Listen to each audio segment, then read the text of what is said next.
বলে ঈদের আগে বিক্রি করে দিয়েছি। হাই রে, সে কি কথা? কি হবে? কত টাকা পেলে? 2 লক্ষ। কতদিন যাবে? তার চাইতে অনেক বেশি পাপ। 2 লক্ষ টাকার পরিমাণ যতটুকু হবে না, তার চাইতে পাপের পরিমাণ 100 গুণ বেশি হবে, লিখে রেখো।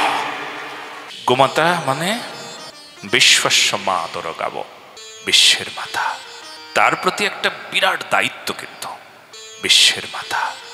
যেমন ঠাকুরের সেবা একটা দায়িত্ব, ঠাকুরের ভালো করে ভোগ লাগানো, ভালো করে সেবা যত্ন করা, প্রতিদিন পূজা করা।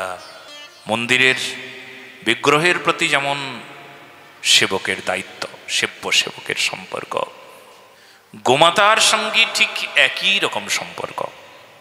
ওখানেও বাৎসল্য আছে। মা যেমন তার সন্তান, ছোট্ট সন্তান, স্তন্যপায়ী শিশু, কথা বলতে পারে না, বোঝে না, তার প্রতি যে প্রকার ভাব, ওই গোমাতার সঙ্গে ওই প্রকার ভাব যদি থাকে, তবে হবে গো সেবা, তবে হবে তুমি সেবক।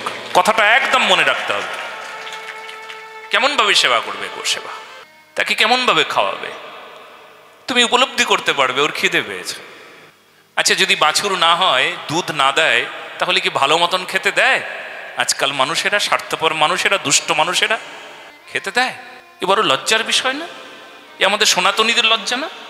গোমাতা যেখানে যেখানে আমাদের সবার পূজনীয়া, সবার পূজনীয়া, সবাইকে পূজা করতে হবে, গো পূজা, সবাইকে গো সেবা করতে হবে, সেখানে মানুষ কি করছে আজকাল দেখো।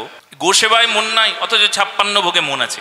গো সেবায় মন নাই, অথচ 64 মহান্তে ভোগ লাগিয়েছি।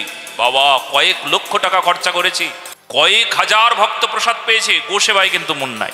গোমাতা বিক্রি করে দিচ্ছেন মাঝে মধ্যে, বুড়ো হয়ে গেছে বিক্রি করে দিচ্ছে। বিক্রি করলে কেন গো? বলে এর বাচ্চা হবে না, তাই বিক্রি করে দিলাম। কার কাছে?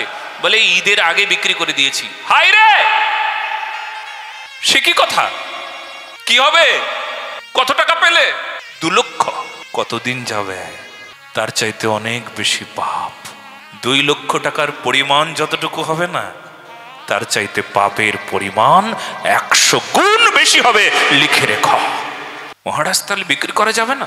বলে যদি পরিচয় কারুর থাকে, কোনো সেবক, তোমার টাকার দরকার, কোনো সেবক দেখছো, তখন দোষ লাগবে না। কোনো ভগবত ভক্ত দেখছো গো সেবা করে, তার কাছে তুমি বিক্রি করতে পারো, কিন্তু তাকে সেবক হতে হবে। সেজন্য খবরদার ওই কোনো কাটারি হাতে আছে, তার কাছে বিক্রি করে না দেয়।